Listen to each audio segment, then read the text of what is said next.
क्योंकि बार बार बात आ रही है कि आप जो काम कर रही हैं इस देश में कोचिंग के कल्चर को लेकर नए सिरे से बहस चल रही है। हालिया संदर्भ है कोटा का। कई बार जब स्टूडेंट्स के बीच अनरेस्ट होता है तब सरकारी महकमे भी कहते हैं कि इस असंतोष, विरोध प्रदर्शन या हड़ताल के पीछे कोचिंग माफिया है, और ये भी कहा जाता है कि कोचिंग वालों के ऊपर कोई रेगुलेशन नहीं है, कहीं पे फायर सेफ्टी के नॉर्म्स नहीं हैं, कहीं पे टैक्सेशन ठीक से, ऐसे बहुत सारे अलग अलग सर्कल में अलग अलग उदाहरण दिए जाते हैं। आप इन सब के बारे में क्या सोचती हैं? सर, कोचिंग एक कंप्लीटली एक कहते हैं एस्टैब्लिश्ड सेक्टर है।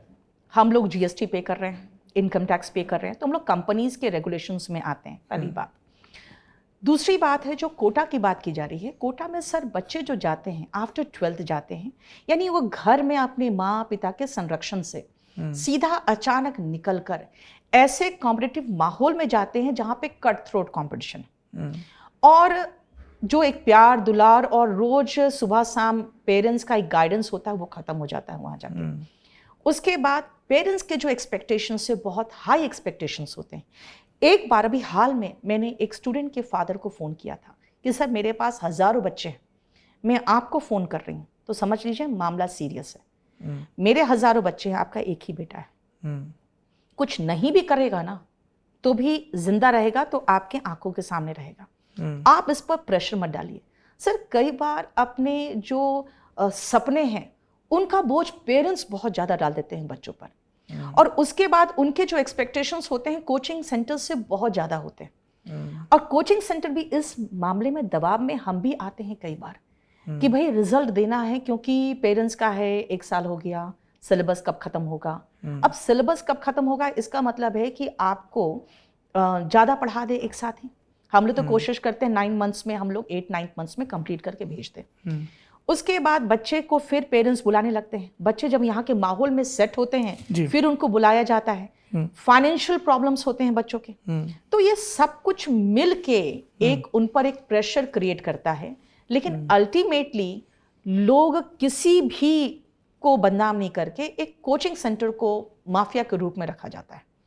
मेरा मानना है सर हम लोग बहुत मेहनत करते हैं, और अपने आप को इस इंडस्ट्री में बनाए रखने के लिए हर टीचर कोचिंग का अनएक्सेप्शनल तरीके से मेहनत करता है, जितना स्कूल कॉलेज के टीचर्स नहीं मेहनत करना चाहेंगे, क्योंकि उनका एक जॉब होता है। हम लोग आउट ऑफ मार्केट तुरंत हो जाएंगे अगर हम लोग मेहनत नहीं करेंगे तो हम लोग बहुत मेहनत करते हैं बच्चों पर। इसीलिए सीधा आउटराइट ये कर देना कि नहीं हम लोग बच्चों को प्रेशर डालते हैं और माफिया है, ये गलत है।